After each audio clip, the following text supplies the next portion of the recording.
fake to him. Whitlow rolling right on a keeper. Up across the 15. Cuts left at the 20. On the room at the 30. Headed to the near sideline. One man to beat. Makes the move at midfield. Coming to the near side at the 30. He's at the 20. He's at the 10. 5. Touchdown, Kentucky. Welcome into another episode of Believe in Kentucky, alongside the UK quarterback, courtesy Tom Leach giving us that highlight. We got Jalen Whitlow here. My name is Vinny Hardy. Aaron Gershon is not with us this evening, but filling in the middle slot for Aaron. We got the UK baseball director of player development, Trevor Fitz. Coach Trev, how you doing, man? Appreciate you hopping on here with us. Yes, sir. Thanks for having me. It's been great. Coming in on the off day. Well, like you said before, off day in theory. That's right. That's right. You still got to get scout reports together. Yeah, 7-1 on this early season. Had a couple games at home already and had decent weather too, right, for February. That's right. Nothing to complain about. Been able to put on short sleeves a couple times. That's great. That's great. Yeah. So, first of all, if you could tell the listeners a little bit about yourself. I know you Mississippi State, and we're just sorry, not sorry. I guess about last night. I mean, and the women before that too. Sorry. Yeah. So originally from Birmingham, Alabama, got lucky enough to play at Mississippi State. Then spent a year at South Alabama as the GA. Went to Mississippi State again as the ops guy for baseball. Spent a couple years at Jacksonville State as the volunteer. Austin Peay as the pitching coach, and then I went to the Tigers. Detroit Tigers in their high A. I was a pitching coach for them, and then, played for Coach Minge at Mississippi State, and he brought me here, so it's been great. Been blessed. So, Jalen, you're an Alabama guy too. I might just step on back and let y'all talk Alabama for a minute. Man. Montgomery, Alabama's finest. No, I'm just Let's go. Where'd you go to high school? I went to Pelham High School. From Helena, but Helena didn't have a high school at the time, so went to Pelham.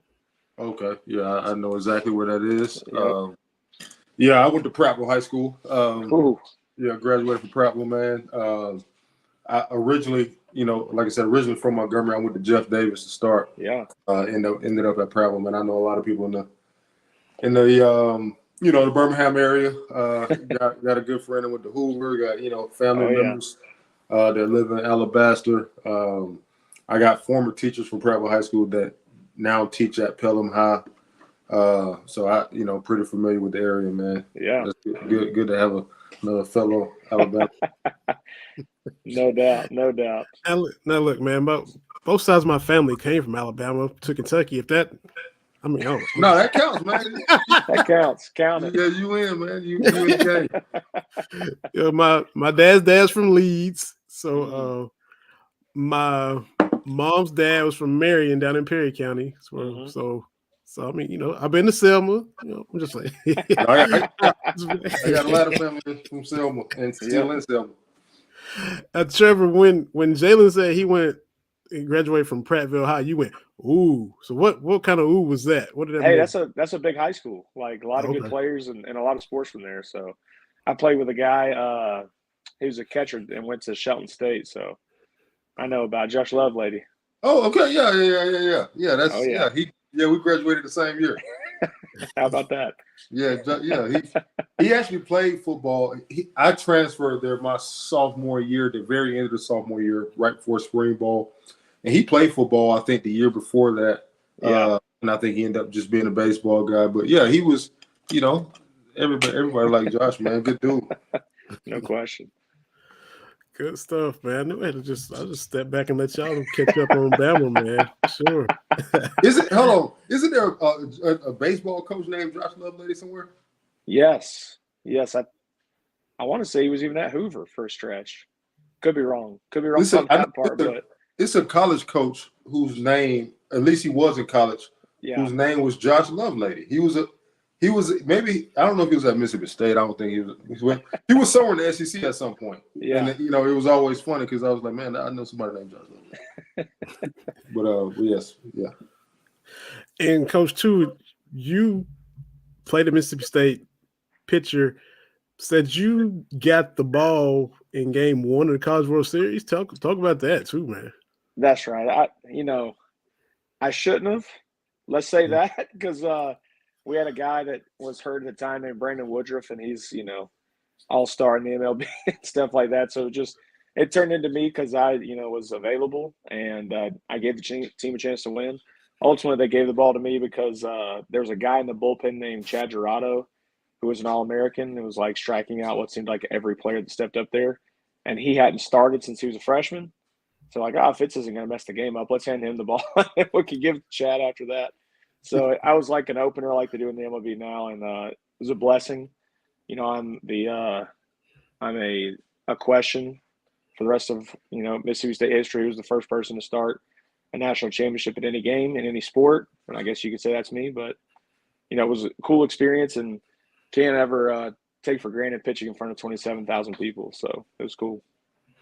So tell us about your stuff. Tell us, your repertoire. Man, I was an average pitcher. I was smart, but that was average. Like, I basically threw like 75, 80% sliders and curveballs and then mixed the fastball in. So I just tried to place it better than where they could hit it. Yeah. Be tougher than them. And I'm the old head on this podcast as always, but Mississippi State, just, talk about the history there. And for SEC baseball is every bit as tough and competitive as the football. Some people know it, some don't. But the tradition there at Mississippi State, Will Clark, Palmero, you watch that SEC story about them. And, we got Kentucky guys with ties. You and Coach Minge came from Mississippi State, but Coach Henderson and Coach Cohen left Kentucky and went to Mississippi State. So it's a lot of, ties between the two schools. So just talk about what it was like, the tradition there, playing there, the atmosphere, the stadium, the whole vibe. Yeah. It was special for sure. My dad went to Mississippi State, just was a student there, and he grew up in Mississippi. So it's kind of just like, I don't want to say bred into me, but a little bit, I was just always paying attention to it. But it's crazy how many connections Kentucky has in Mississippi State. Like Coach Madison was GA at Mississippi State. And then Cohen played at Mississippi State, came here, and then went back. And then I got to be under Coach Henderson as the ops guy when he took over as the interim for the 18 season. And of course, Kuzi, our recruiting coordinator, Austin Cousineau, was an All-American Team USA guy at the University of Kentucky, and he was our video GA there. So it's kind of crazy, all the lines that has started. Of course, our other assistant, Nick Amorati, was my catcher at Mississippi State, and he's on staff here. So it's wild, the back and forth, but all it taught me basically was just like what it means to live up to a legacy, what it means to live up to the history of a program. And, that's what we're trying to do here. Like we've got a lot of goals, and, Kentucky's never made it to back-to-back regionals in baseball before. And that was wild to me coming here, because I was like, when I was in school, Kentucky was legit. Like 2012, they were one game away from winning the conference outright. 2014, they had the Golden Spikes winner in AJ Reed and Kuzi on the same team. And I'm like, you're telling me those teams can go to back-to-back regionals? That's crazy. And then Matt May sent me all the stats from the years he has, and I'm like looking at Kentucky records, and I'm like, you're telling me these teams didn't go to back-to-back regionals? It's like 35 wins, 15-15 in the SEC, and don't get in. And I'm like, man, there's some Kentucky teams that has had a lot to gripe about not getting to regionals. So, we're just trying to preach to our guys every day about taking care of business, winning those midweeks that matter, winning those non-conference, and then just taking care of SEC play and doing something special. So, and Jalen, jump in anytime you got a question too. Don't let me. No, I was just gonna say AJ Reed was that dude, man. When I was at Kentucky, he was that guy. He was the guy, man. But no, I just think it's funny, that it is always ties between people. Sometimes when you meet people, there's always, if you talk long enough, we didn't have to talk very long to find a tie, but if you talk long enough, you can find some type of tie between people. But I just think that's always interesting. But my thing is, man, when it comes to baseball, and you can enlighten me because I don't know, but the schedule is always kind of, sticking out to me. Like how do the players in college handle the schedule with classes, with, heavy travel schedules? I mean, you're playing so many games and, X amount of days. How do you guys handle that? How do they handle stand on their studies at the same time? Because I always ask that question. I remember back when I was a kid, every now and then they used to show, you watch the NCAA basketball tournament, they used to show some of the players like doing schoolwork in the hotel, classroom or whatever. And I used to always wonder, like, how do baseball players do it, man? Because I know how hard it can be, even for a football guy who's not traveling as much. So what do y'all tell those guys? How do y'all, kind of create some balance for them? Yeah, it's just staying on top of it early. Like Michael Stone, he's our guy for academics, and he's on it. He don't mess around. Coach Mingione talks about all the time. Michael Stone tells a guy that he can't come to practice. It's like, yes, sir, you got it. You run the show. We trust you. And that's our guys know that from the jump, so they don't mess around. There's not missing class. And, if we do have guys that miss class, we have a 6 a.m., and they meet us up there at 6 a.m. They help clean the facility a little bit. My coach meets them up there. We've got some guys that may be doing it tomorrow. So, there's incentives in there to make sure it happens. But, I mean, I think we've had since Coach Mingione's been here, I think we've made a 3.0 in the classroom every single semester. So it's a concentrated effort from everybody. It's a standard. It's an understanding. And with the season, it's just, like I said, starting early, and there's an expectation level. Some guys will, instead of taking 18 hours, they'll take 15 or 12 just to make sure they can handle it. But I don't know. It's just what has to happen. We left on Wednesday the last 2 weeks to get down there, and we've had dedicated times to make sure our guys get our studies in, and they've been doing a good job so far. So it's culture from the academic standpoint just as much as on the field.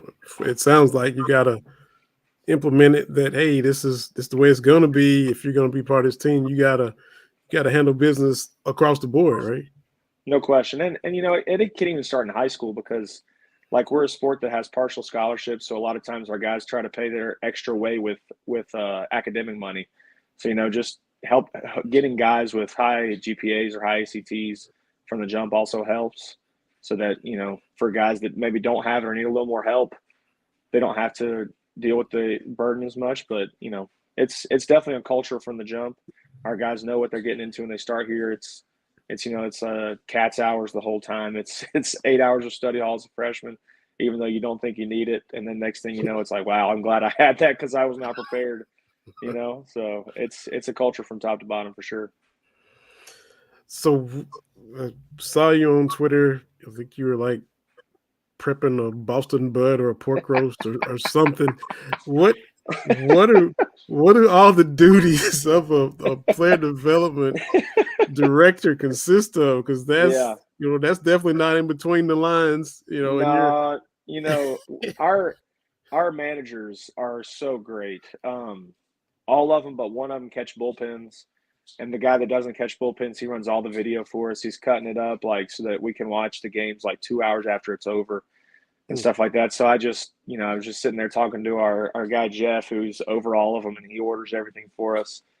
And I was like, Jeff, I really want to cook for the boys. I want to get something going for y'all. And I was like, I think I'm just going to do a Boston butt. I'm going to wake up early on Saturday morning and cook one. And then I was talking to Coach Rozelle, our pitching coach, and he's like, we need to take them out. And I was like, well, actually, I'm cooking for him this week. And he's like, perfect. I'll bring sides. And then former pitcher here, Logan Salo, he's one of our grad managers, is like, perfect. I'll bring a side too. And the next thing you know, we've got a full course meal for those guys on a Saturday morning. But that was just out of appreciation for how hard those guys work, washing our clothes and setting up the field and catching bullpens and everything. But director of player development and all that, I'm just trying to stand in the gap. Wherever Coach Rozelle needs somebody on the pitching side, I try to do that. For Coach Minge, it's starting the scouting report, getting together their projected lineup so he can just start immediately on defensive positioning stuff. It's just anything they can think of. I've been an ops guy, so I try to help Rock Dowd as much as I can because being an ops guy is horrible. Those guys are underappreciated. Anytime something goes wrong, it's like, Brock, what happened here? Even though it may not even be in his control. So, I just try to help everybody where I can. Yeah, so just the jack of all trades, right? trying to be. But I mean, if boiling it down, the simplest, I basically run the technology side. I run TrackMan, the portable unit for our pitchers. I set it up on the field every day for the hitters so they know how hard they're hitting the ball and how far and the launch angle and hang time and all kinds of fun stuff that most people don't get to see on TV, unfortunately. I still wish there was an analytics broadcast where we just show that stuff for for what I've turned into a nerd like me, so I can see what it's actually happening in the game. But future. Yeah, we got into some of those analytics with we had the softball coach on here. Coach Lawson on here. Yeah, Coach Lawson on here, and we got into some of that stuff. It's amazing how that stuff has grown, like in the past 5 years, 6 years, 7 years, whatever it's been. I'm sure it's cool for the players to see that stuff. It's kind of like football, man. We used to get the catapult system on and it was always cool after the workout to see, who ran the longest distance after practice or workout, who had the most explosiveness, or who was able to reach top speed the fastest, or who was able to reach the highest speed, whatever that may be. So I'm sure those guys definitely enjoy that, because at the end of the day, it's a game, and everybody want to kind of see how do they stack up against, because you get the guys' numbers from majors, and they want to see how they stack up against such and such. So that's always cool. I always enjoyed that part of it. No, it's definitely fun, and I wish that NCAA would allow us to have the TrackMan information in game, because we want to know if our hitters are making good decisions in the strike zone. We want to know if our pitcher stuff is holding up, or whether it's time to make a move. But we can't have that in the dugout yet. Hopefully hopefully they'll let us do that soon, because I know not everybody has it, but if they made a rule where it's like, all right, if you have TrackMan or something, both teams just have to be able to use it at that place. I feel like the majority of the NCAA baseball schools would be like, yeah, that's good enough for us, as long as we both can have access to the dashboard. But our guys, we use it every day. And technology is only getting crazier. We've got a machine now that we can basically plug in any opposing pitcher that we want, and it'll feed the pitches. So like Nick Amorati, our hitting coach, he'll sit in there and he's like designing the Friday night guy for our guys to hit off of on Wednesday, Thursday, and Friday leading into it. It's a crazy, crazy landscape we are in. That's crazy. That's crazy. We were talking with Coach Lawson too about the go route, because she was talking about how she said she had been putting the pitches in wrong, and they were looking at her like, what? I said, so you weren't even pitching backwards, you're like pitching upside down. She's like, yeah. And so are you guys doing that as well and using that kind of? Oh yeah, we've got go route, and we're probably using it a little bit different from them. We're just using it with a runner on second or for night signs. Coach Rozelle is going, I say old school because it's been around for like 5 years, but he's going with the walkie. He's going with the walkie-talkie to the catcher. Otherwise, it just helps us run a little bit faster. Catcher puts down his sign, pitcher goes, and then with runners on second, instead of worrying about some sign system, we're using the go route, and it's been pretty easy so far. That's all right. So the other day, UK Baseball account tweets out, and said it with their chest, the best middle infield in the country with Grant Smith and Pete Ray. What is it about the two of them what do they bring to the table for you all to feel that way? And we, of course, are happy about that too. But what's so special about the two of them as middle infielders? Yeah, I think it's both the fact that both of them are shortstops. I mean, Petrie plays second base for us, but he could easily be our shortstop. It's the chemistry they have together, the trust. They're there for each other every single time. Grant's diving up the middle, and Petrie's right there to catch the ball off the flip and turn it over play. They're always together. They were in Kuzi's office today, hanging out together. It's really just the chemistry and having each other's backs constantly. Good stuff. And let's see too, when you coming off the 5-0 win yesterday over Western, you mentioned those midweeks, and is it hard not to look at it as, whew, this is a break when you look at how tough it is on the weekends?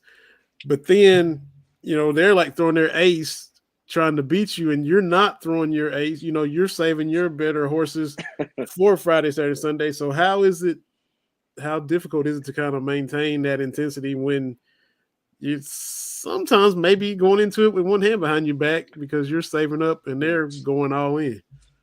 It's one of those things where if you want to host, you just got to take care of it, because for RPI purposes, those matter. And you can't take a game for granted, because, like you said, they're coming in there ready to beat us, because their social media will go crazy, whether it's WKU, EKU, Moorhead, anybody.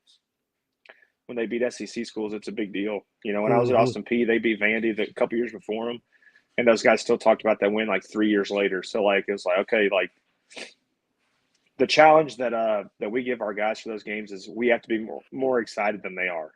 If we show up more excited than they are, then we're in a good place. So what was cool about yesterday is we had, I think, 8 pitchers, and 6 of them, it was their first or second outing for UK.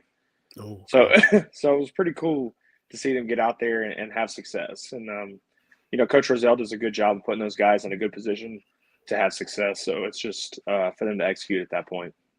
Yeah. And you mentioned the more. Oh, go ahead, Jalen. No, you got it. You got. You mentioned Moorhead.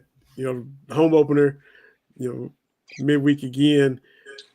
To me, look, I'm not as in depth and nerdy as you, but it seemed like it was one of those games where nothing was going right, and the harder y'all tried, it's like there were errors, and everything they were doing was working. They would get aggressive or try to steal second, then it's an error, and then you end up getting a run.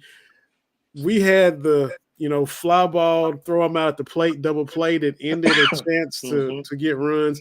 Had bases loaded, nobody out, didn't get any runs, and then their pitcher retires 10 or 11 straight. So it was like, are we ever gonna get it going? And so when you're in that situation, how do you just keep fighting? Because you eventually bust it out and get 7 runs and beat them. But for those first few innings where nothing was going right, what's the mindset to keep fighting and plugging?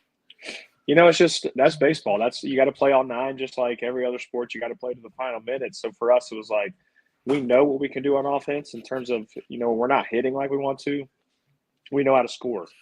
So whether it's HBPs and then stolen bases, or walks and stolen bases, or just forcing the defense to make a play, that's what we knew it was going to happen eventually. We just had to keep fighting. And on the defensive side, a guy makes an error, it happens. That's baseball. Just like you miss tackles or you miss a shot, you just got to keep going. And credit to Moorhead, they did a good job. Our third baseman was struggling. They throw a bunt down, trying to make him to mess up another play, and we just had to keep figuring out ways to play around it. And we got a new guy in there, and he was able to execute. And the other third baseman will get a chance again soon. That's just how it goes. Mm-hmm.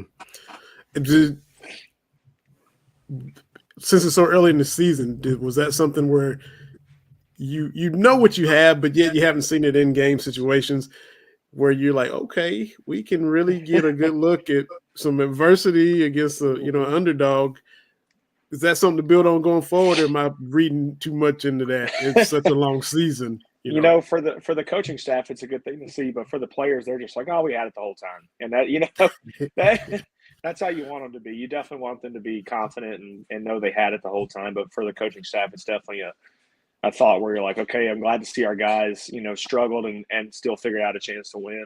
We're able to look back at these games and say, we had a chance here to blow it open. I had a chance here. We may have gotten lucky here, but we executed, and, structure, practice around that in terms of challenging them in different areas.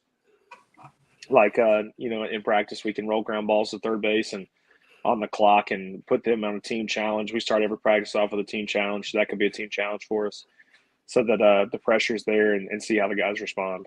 So. Yeah, man, just being a former quarterback and whatnot, I always wonder how, at this level, how do you all deal with, pitchers' arms as far as the amount that they're throwing every week?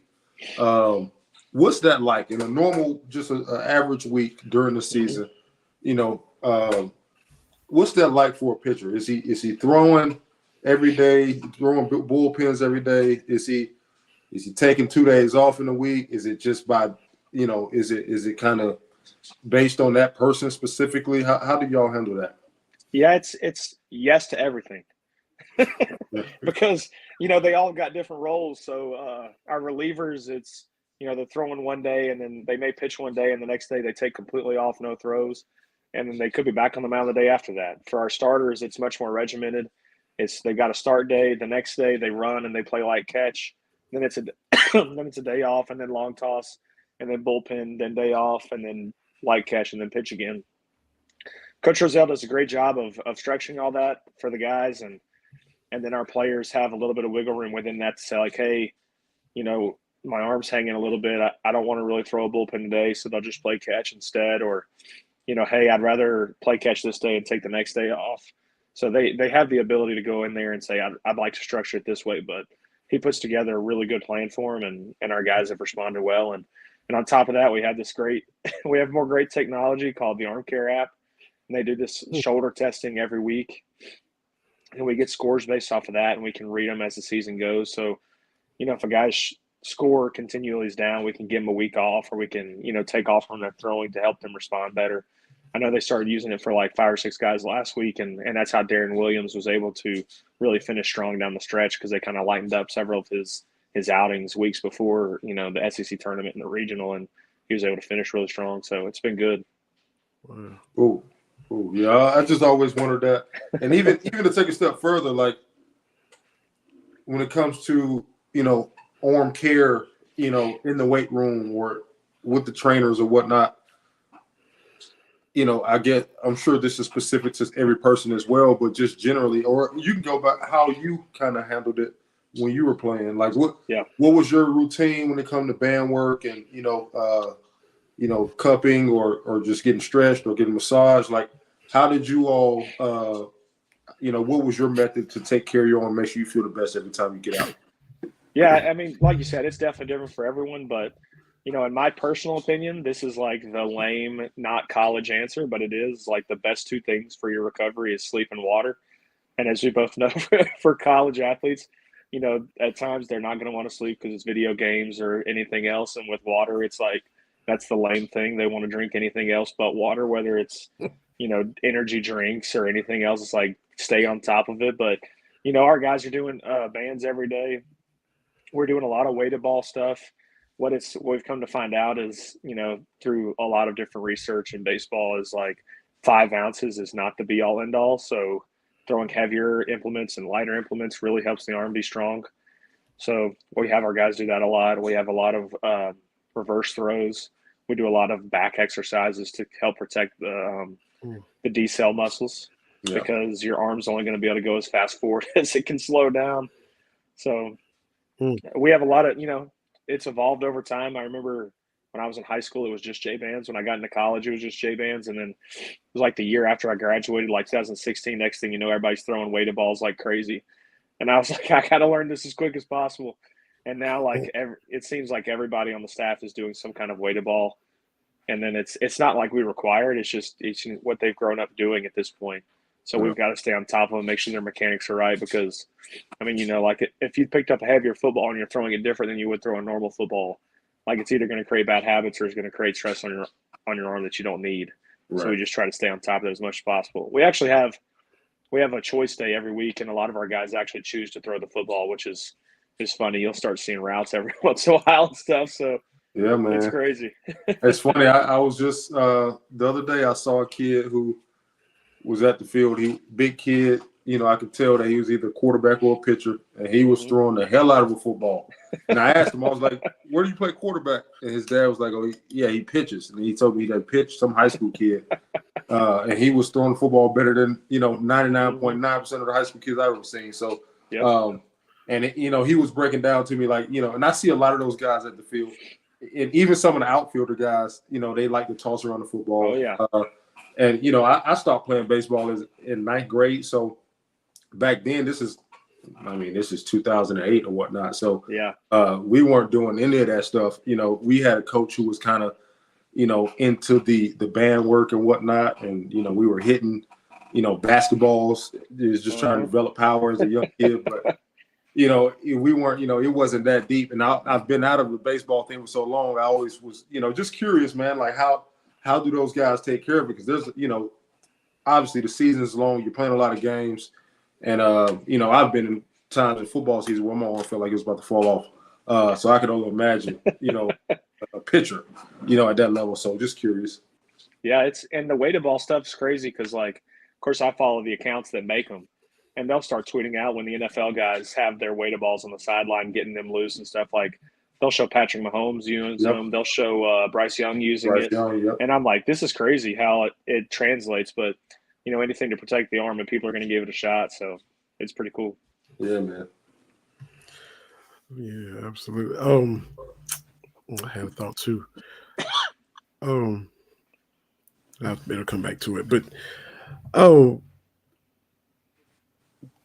you being, kind of Jalen's age, y'all about the same age, a little bit, NIL is a little bit after y'all, you guys are done by the time it comes around. So, indulge me, Coach, if you were, doing NIL. I just had a couple hit me, but your last name being Fitz, I'm like, because we could have, Fitz, Trevor's Fitz, away from the diamond. What kind of, if you had a clothing line, what kind of fashion would you have? With the Trevor Fitz NIL line.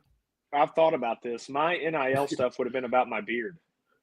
Okay, so when I got to Mississippi State, it was Yankee style. It's mustaches only. It's no facial hair. It's clean cut. And then Coach Cohen's rule was, if you want something changed, you have to bring it forth for a PowerPoint.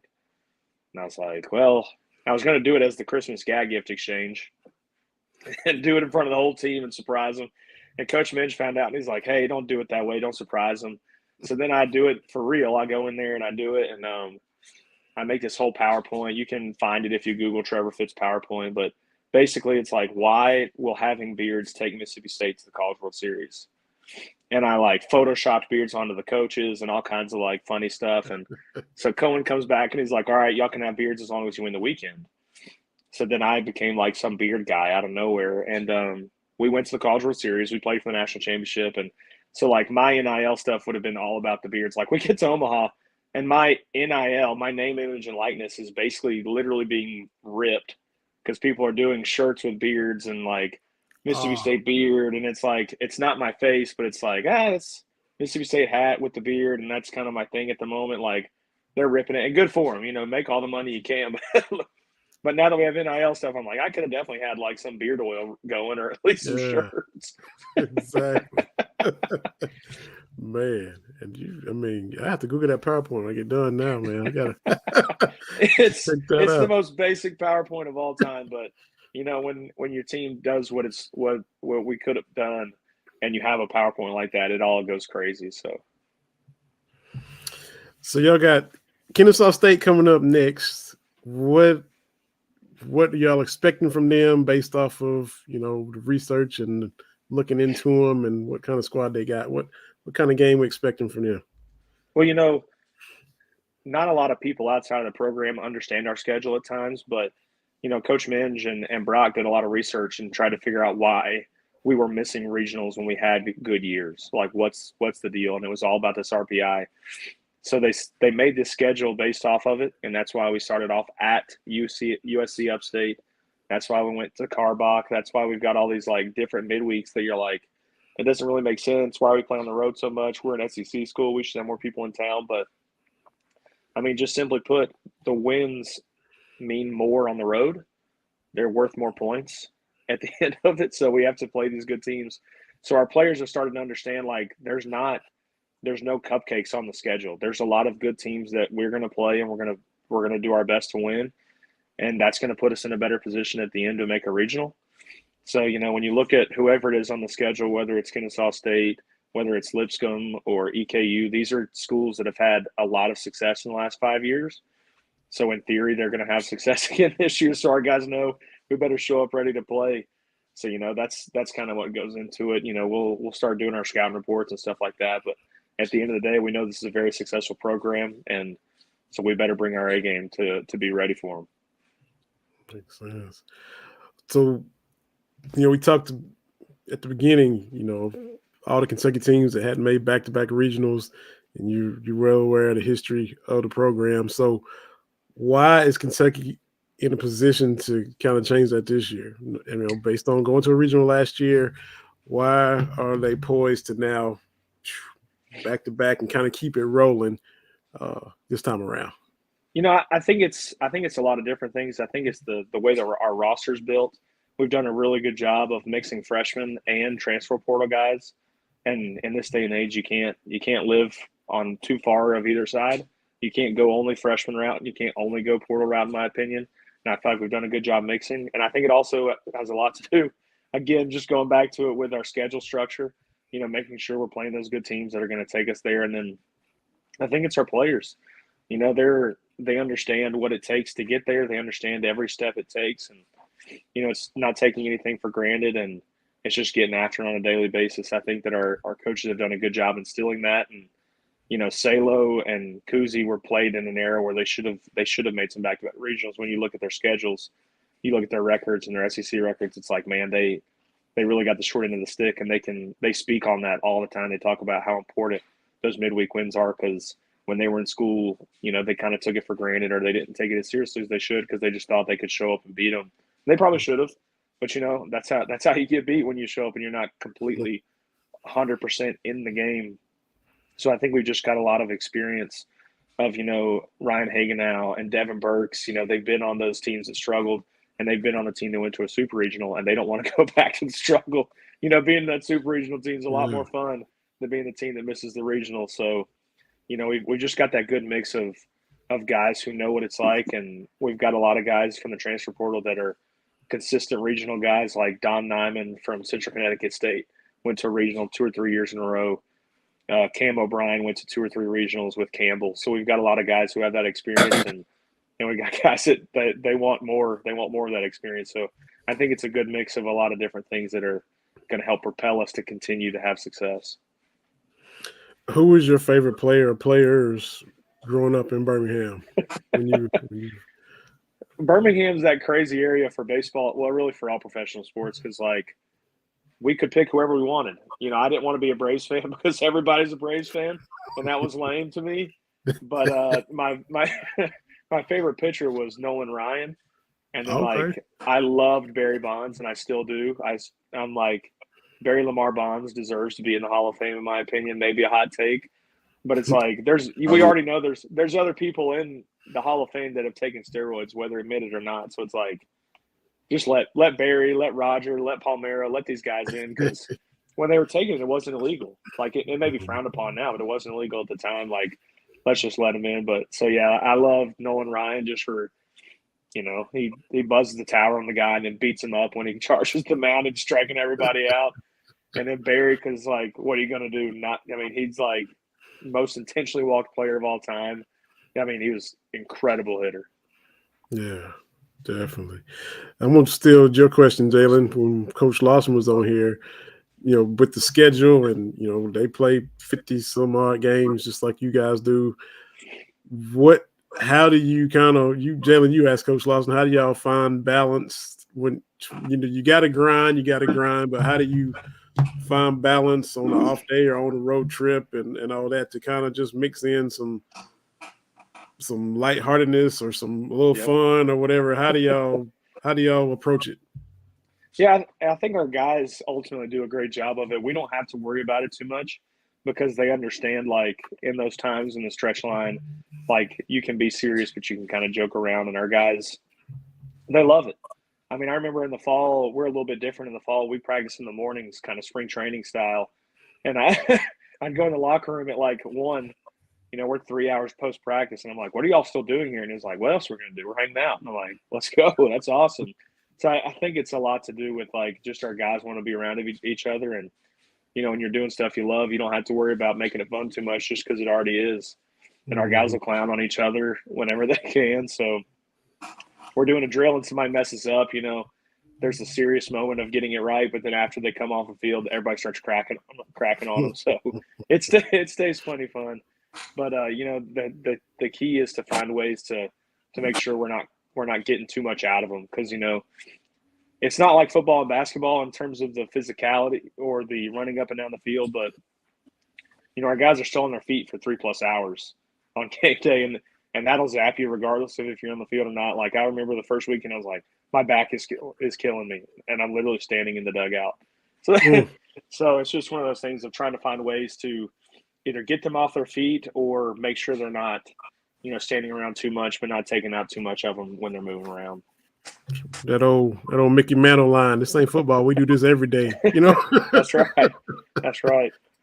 No disrespect, Jalen. We know, no disrespect. But. Hey, man, here's what it is. No, I always, even as a kid, man, growing up playing baseball, I was like, man, this is more physically taxing than it seems. Like, especially when you growing up as a kid, you playing that, whether it's in April in Alabama or May. We wouldn't have to play too much in May, but April, that's just travel ball, or All Stars. Yeah. But you had to play 3 games in one day, and even as an 8th grader, you're like, man, this is I play football, play basketball. You like I shouldn't be this tired, man. I mean, truthfully, how many ground balls are you really getting in 6th or 7th grade? And you like after the end of the day, you play a couple games, you like feel your legs kind of tired at one point. So I know how it is. I mean, people say the same thing about golf. Golf is exhausting. You may swing a golf club, 30 times in a day, maybe, but you're exhausted at the end of the day, because it's just a lot of walking and standing on your feet. So I get it, man. I trust me. I know. Last thing, Coach, man, let you go. You can go as a player, as a coach, wherever you want to take it. But the greatest play you've seen that happened for you of your team, and the greatest play that tip your cap that went against you that someone has made, for the other side. The first one that comes to my head of when I was playing was we were in the regional in 13. I was Mississippi State, and and I don't know, I'm sure it is in every other sport, but in baseball we practice these plays all the time that you think are never going to show up.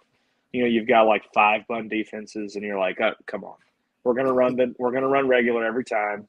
Well, we're in the regional, and Cohen puts on a crash play. So the pitcher comes set, 1st and 3rd crash. They leave early. Pitcher throws a strike. Our first baseman fields the ball, throws it to 3rd, where our shortstop is standing, who catches the ball, throws it across the infield to 1st for a double play in the regional. And, I didn't think it was that big of a deal because we practice it every day. It's great. When I leave, I go to South Alabama a couple seasons later, and our pitching coach was like, that double play in the regional was the best play I've ever seen in my life. And I was like, I mean, we practice it all the time. I don't know what to tell you. It was kind of an average play. But, looking back at the situation and everything, we just went out there and executed. But, it was one of those plays wow, that it really did. It changed the game. It ruined everything on their side. It was a double play ending and all that. And then on the other side of it, Cohen was calling hit and runs with runners on 1st and 2nd. And back-to-back weeks, we hit a line drive, and they turned triple plays on us back-to-back weeks.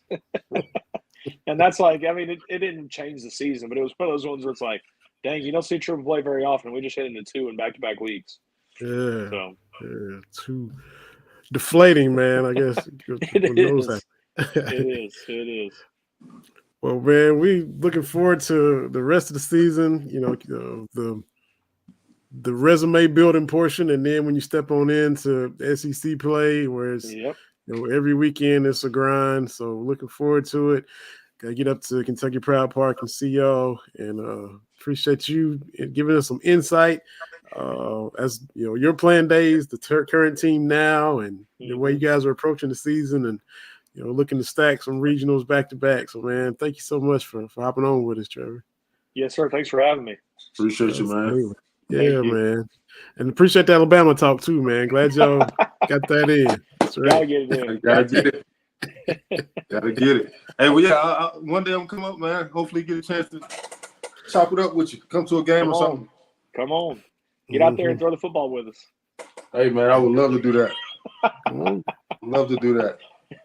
Come on up to Lex, Jay. We've been talking, we're gonna make it happen. We're gonna make it happen. Let's go. Yeah, that's it, man. Thank you so much, Coach, man. We'll have to get you back on again sometime when you got the time, man. Sounds great. All right. Appreciate Coach Trevor Fitz hopping on with us, giving some insight on the squad, man. Good stuff. And hey, off to a 71 start, and handling business. Got the Kennesaw State coming, conference play and all that. So It'll be a lot of fun, man. I'm definitely getting up there to a home game, get to the new park and check that out. And Yeah, man, it's nothing like especially like a Saturday afternoon watching baseball. It's hard to beat that. Yeah, for sure. Well, we got to shift it, hit a little bit of basketball. AG's not here with us, but we got, speaking of Alabama, Kentucky beat the Tide Saturday and then kept it going. I guess Mississippi State, again, we talked about that with Trevor, his alma mater. But maybe they turned the corner, Jalen. We finally, seeing a little up and down, this and that, but to handle Alabama the way they did, and then, Mississippi State, who was beat Auburn, beat Tennessee down there, and then you get down 13 and then come back. When I was watching that game, I haven't been able to catch many games live this year, but I caught that one. I was able to catch it. And Mississippi State played a winning basketball game. They felt like, they were hitting shots. They were hitting tough shots down the stretch. They played a solid basketball game. They probably felt like they should have won. However, Kentucky is so talented. They just make so many plays. They can score from so many people on the court can score. They got a lot of guys who can handle the ball on the floor. They just make a lot of plays, man. I just think, with that team, if they could, and I don't even want to say, obviously there were points in the game where defense should have been better. Defense could have been better. But, man, Mississippi State was just hitting contested shots. They were making great plays. They played great on offense. I mean, they did. It seemed like every team Kentucky plays tend to shoot well from the field. So hopefully that wear off at some point. But it's only making them better because everybody's not going to be able to shoot that well. Everybody's not going to be able to play and just have a red hot hand every time out. So I like the way they played, man. Obviously, Reed Shepherd, stood out, with his clutch play down the stretch. And it's really not his scoring that makes him so good. It's everything else, man. It's the steals, it's the opportune loose balls he'll get, it's the rebounds he'll get, it's the passes that he makes. He sees the floor really well. He can handle the ball, under pressure to be a freshman. He just operates. He does what I tell quarterbacks all the time. He manages the operation and he distributes the ball, right?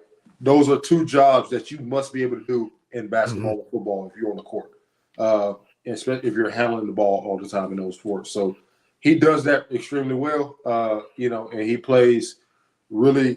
He's really opportunistic when the ball is in harm's way on defense. So he does a lot of stuff that helps the team win. Obviously, there must be something. I don't know what's going on with Dillingham. He didn't play as much as I thought he should play, but when he does, when he has the ball in his hand, he's electric. But I just think all in all, Mississippi State came out at home and played a really good game. Kentucky was able to handle the storm and win down the stretch. You can always bank those wins down the stretch once you start encroaching on March. You start encroaching on, mid to late February and really March, and you win tough games away down the stretch, that's a game that can propel you to where you want to go, with just the confidence and mentality of your team. So I really, like I said, this team is extremely fun to watch, frustrating sometimes on defense. However, but, they just have so many guys who can put the ball in the basket. So many guys who I think are going to be really good pros, in the future. And it's really exciting to watch, man. I think Kentucky fans got to really kind of take it in, man, because you don't, a lot of college programs wish they had half of what Kentucky has right now. So, a great team. I think, they're still going to continue to grow, still young. So if they continue to have a growth mindset into, early March and then, hopefully mid and late March and hopefully playing that first week in April, I think that'll be big. I was listening to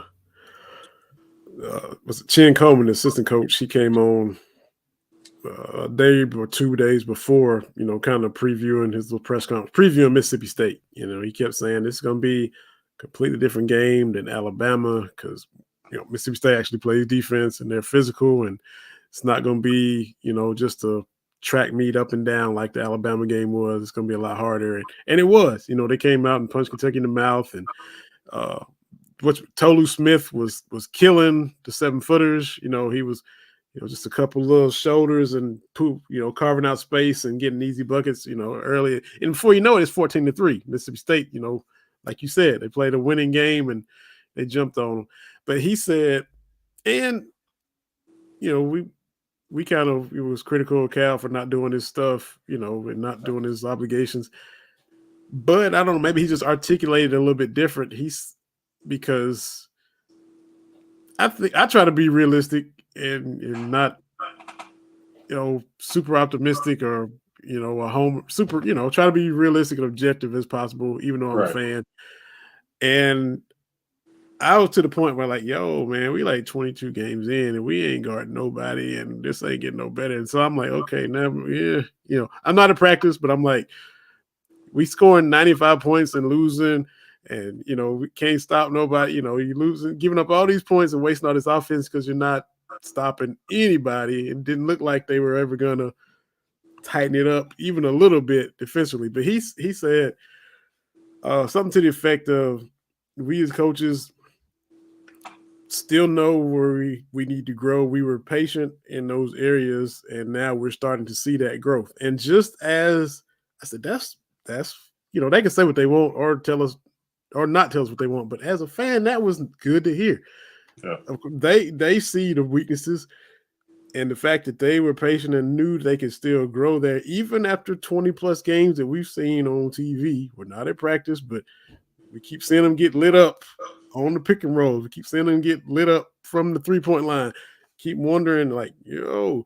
And so for them to say that there's still growth and they're patient enough to allow that growth to take place, I'm like, well, that's, he didn't have to say that, but he was pretty much like an open book, seemed to me, straight up honest, wasn't trying to just give the coach speak and play the media games and I'm not telling you something, but it was cool the way he phrased that, right.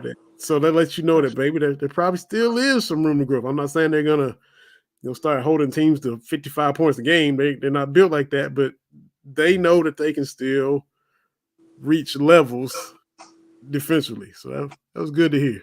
Yeah, and like I said, we're fans from the outside looking in, so we don't really know what goes on behind those walls. Mm-hmm. And we always know that there's always something going on behind the walls because, like I said, Dillingham playing such low minutes, relative to where we think that he should play.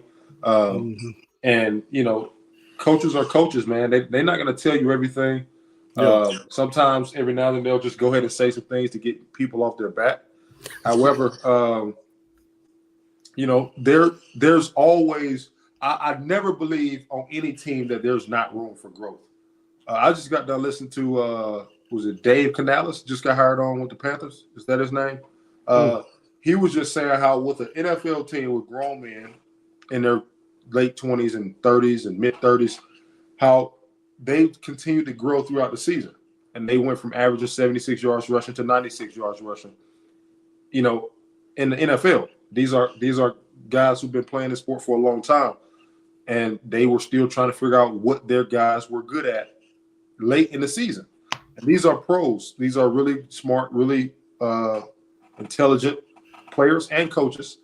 But for him to say that just lets you know that if you have a growth mindset as a player or a coach, there's always room for improvement. There's always more juice that you can squeeze out of that orange. I think if you have that mindset, especially with 18-year-old young men that they have on that team, and they have a lot of them, you're always you can see quantum leaps between now and NCAA tournament time. I really believe that. If they really wanted to make those leaps, they could. They have the team athletically. They have this, in my opinion, I think Cal is a good coach. Is he a better recruiter than coach? Maybe.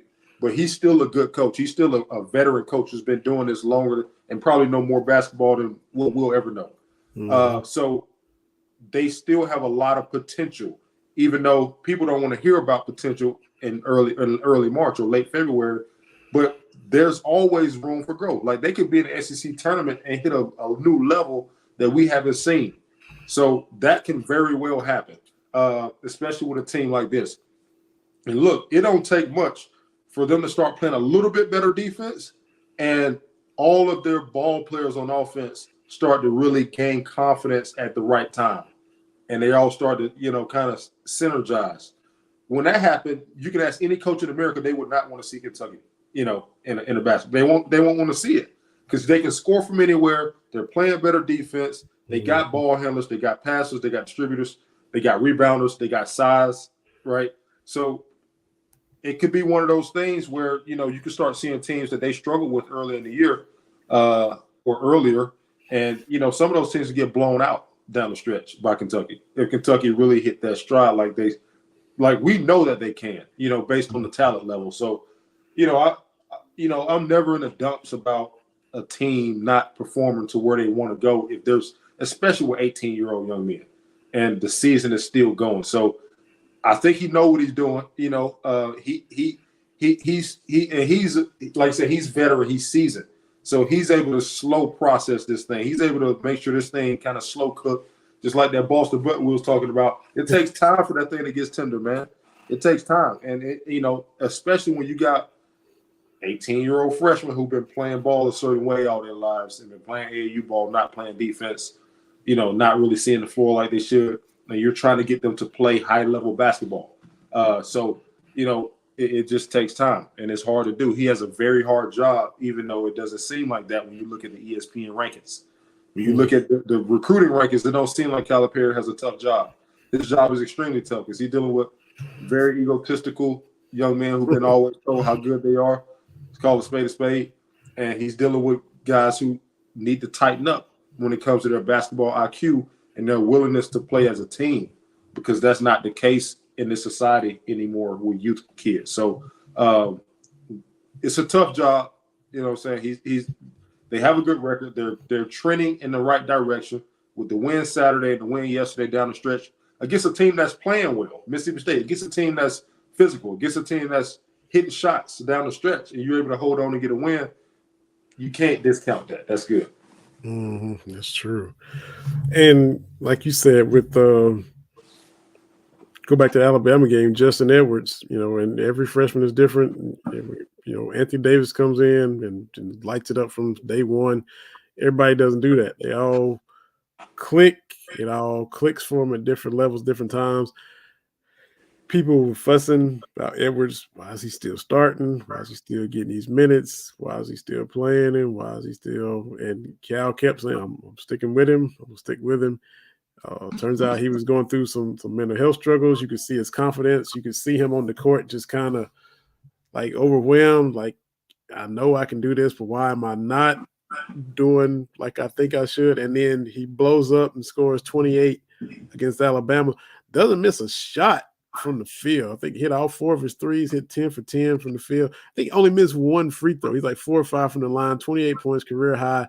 And then now everybody's like, oh, well, we kind of see why he stuck with him now. So like you said, the long game, he slow processed it, and, he ended up knowing what he was doing. So yeah, man, that's why I say, like, because I was watching the game. I don't watch TV much, so I would go on YouTube and look at people streaming games illegally. But I was watching the game. This guy was streaming it, and you can see the comments, man, on the side. They're showing all the comments that people are so negative. Like, people are saying, take this guy out. Why is this guy playing? I'm like, look, we don't, like, we're not at practice. Like, we don't see everything, and maybe this subject is kind of near and dear to me because I'm a coach, and we always got parents on Friday night saying that their kids should have caught more balls, or their kids should have ran the ball more, or their kids should have, or we should have called this on 3rd and long. But we're not at practice. We don't know what type of health issues this guy's going through, mental health issues. We don't know what's going on at home with some of these kids. We don't know if some of these kids are struggling in school and they can't, we don't know. Like we don't know. So with that being said, some people should just kind of shut up, man, because like we don't know what's going on. Like, so it's probably a reason why Dillingham isn't playing as many minutes as some people think they may play. That's why you don't see me tweeting about it or making a big deal about it, because there's obviously something going on there. Whatever it is, whether he refused to play defense the way Coach Cal wanted to play defense or whatever it is, it's a reason, right? So obviously he's a prolific scorer. He's a potential lottery pick, but it doesn't matter because there's something going on that we don't know about. It's the reason why he's not on the court. So I just think, there's always a rhyme or reason to why a coach does what he does, especially a coach who's won a national championship, who's been in national championship games, who's made deep runs in the NCAA tournament. So, I just think, like I said, just kind of if more fans can kind of take the view like you take, right, and be just objective and kind of look big picture, look okay, and kind of consider all angles. Why is this or why is that or what's going on with this? I wonder, instead of just being negative towards the kids or the coaches because we just don't know. Like, now, one thing I can say, Cal skipping out on the press conferences after a loss, I get that. There's a pattern to it now, but other than that, when it comes to criticizing his coaching ability for some stuff or criticizing the players, I just think we don't really know the whole story. So it's kind of unfair for us to do that. To dissect it and micro analyze it when you don't have the whole picture. And I get it. Fans are really fans are fans for a reason. Like, they are who they are for a reason. Like they have a lot of passion for their school. So I'm not absolved from this. I've done it before, but it's just there are those real kind of intuitive fans that say, hey, maybe there's something going on. Maybe we can't see something that may happen, maybe happening behind the scenes is the reason why we're not playing good defense, or the reason why this guy's not getting as many minutes, or the reason why. So we just, like I said, we just don't know. But I do think that, like I said, if this team kind of gets going, really get going, it can get real spooky for a lot of people because, this team, I just, you just turn on the film or you just turn on the game and you just see so much potential of where they can go, man. Because anybody on any given night can give you 28 points. Anybody on any given night can really just take their game to the next level and prove why they are a potential draft pick. So it's fun to watch. So we'll see what happens. I'm excited to watch this thing unfold. Yeah, definitely. So season's winding down. March is coming. You got Arkansas this weekend, and then Vanderbilt next Wednesday, and Tennessee on the road, and then it's SEC tournament time. So season is zipped on by, man. It has, man. It's zipped by. I can't wait to see that Tennessee game. I can't wait to see that. I know everybody's gonna be. That's gonna be a good test to see. Okay, how far they come really. To a team that beat you early in the year, a team that's mature too. Tennessee's a big mature team. Who who's his name? Josiah Jordan James. I've been watching him in high school years ago. Yeah. I remember watching. It was like 2018 or 19. I remember watching him in high school. It was like, man, this dude. And, they got older guys, who've been around. So those teams are always tough to beat. And we're gonna see kind of if we're gonna scratch it and see what happens. Yeah. We'll flip it to football real quick, and we had a comment on YouTube. I didn't see it at the time, but it's from a few days ago. So I said, and I think I saw it last week, but you weren't on. I was like, well, once we get you back on, I'm going to ask. So this person put, going back to the offense, because we talked about Butch Hamden coming in and Liam Cohen leaving, but this question was, how much was Liam's offense college friendly? Was it too complicated that it didn't play to Devin Leary's strength? So I was like, well, I'll say that and get Jalen's thoughts on that. Yeah, I think it was college friendly. From the outside looking in, again, I'm not in the building. I don't know exactly what's going on, but I got an idea based on, who he's been with in the past and just the past.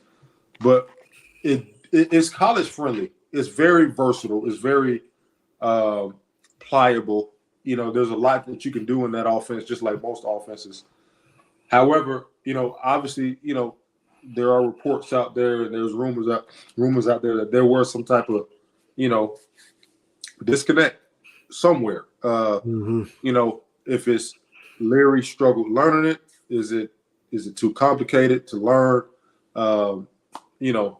Somewhere along those lines, there was something, and it's probably a little bit of both if we had to guess.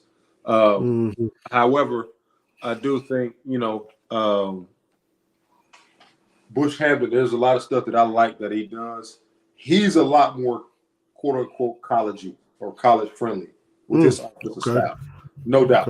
Okay. From what I've seen, especially just looking at last year, he's a lot more college friendly, a lot more,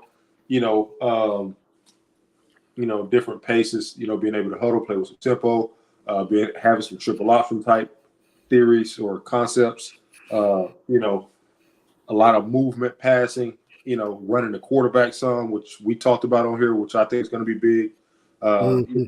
Being able to use different personnels, just like most people can do nowadays. So he I think, is a good gumbo of stuff that they can use. Now, obviously, the elephant in the room is the head coach ultimately make decisions. So is that offense going to look a lot different? If I had to guess, it will look different. I don't know how much, we'll see. But that thing will look a little bit different because there's some stuff that you see a trend with coordinators that coach on the stoops. So we'll see, but I think it'll be a good deal.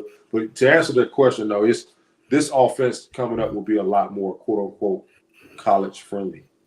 That'll work. So hope they're watching on YouTube and see the answer. Sorry that it was delayed, but we wasn't going to disregard it. So we got to it this evening. Before we finished up, though, we'll talk about the Autograph app. I meant to mention that at the beginning, but we've been talking about the past few episodes where you want to get rewarded for listening to our show. With the team at Autograph, co-founded by Tom Brady, is redefining the fan experience by letting users earn points for the acts of fandom they take every day, like listening to this show. The Autograph Fandom app gives you access to all your favorite Kentucky content in one place and offers rewards like tickets, exclusive merchandise, and more. You're already listening to our show, but now you can earn points and get rewarded for it. Head over to the Apple App Store and search for Autograph Fandom Rewarded and download it for free using today's referral code Believe Kentucky, BLEAV Kentucky.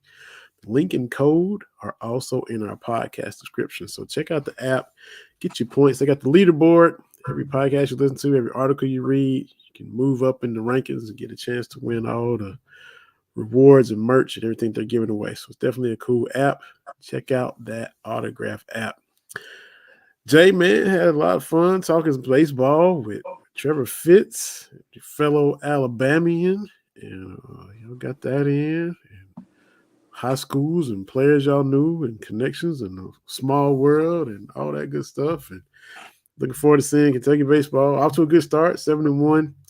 Hope they get to the regionals again this year and stack it and build on what they did last year and get to where, they're stuff in the SEC, but they're trying to pull their way up and establish themselves with the heavy hitters like the LSUs and the South Carolinas and the Vanderbilts and all them powers that's in the league every year, trying to close the gap and be in that mix every single year. So it was cool to talk with Trevor, director of player development for Kentucky baseball. We got some basketball in, got that football question caught up, and we'll see what Kentucky does this weekend with Arkansas. And, keep an eye on the baseball and the softball because they're doing their thing as well. And get AG back on the ground safe from his flight delay and everything, and be back next Wednesday. Do this thing again, man. Yeah, man. Let's get it. I'm sure we'll have some good stuff to talk about, next week, especially with the basketball, obviously. But just more information coming out about football as spring ball approaches too. So, we're not very far away, from spring ball now. So, I can't wait for that because I'm sure, hopefully we get some more information on what's going on. So yeah, it'll be cool, man. Absolutely. Believe.com, Apple Podcast, Stitcher, Spotify. We're live on YouTube and Twitter and Facebook. So be sure to subscribe and follow and rate. Give us some star ratings and word of mouth. Tell folks to check out the podcast. We enjoy bringing it to you. Hope y'all enjoy hearing it. For Jalen Whitlow, my name is Vinny Hardy. Thanks again to Trevor Fitz. Been another episode of Believe in Kentucky, brought to you by the Believe Podcast Network. We out of here. We'll catch everybody next week.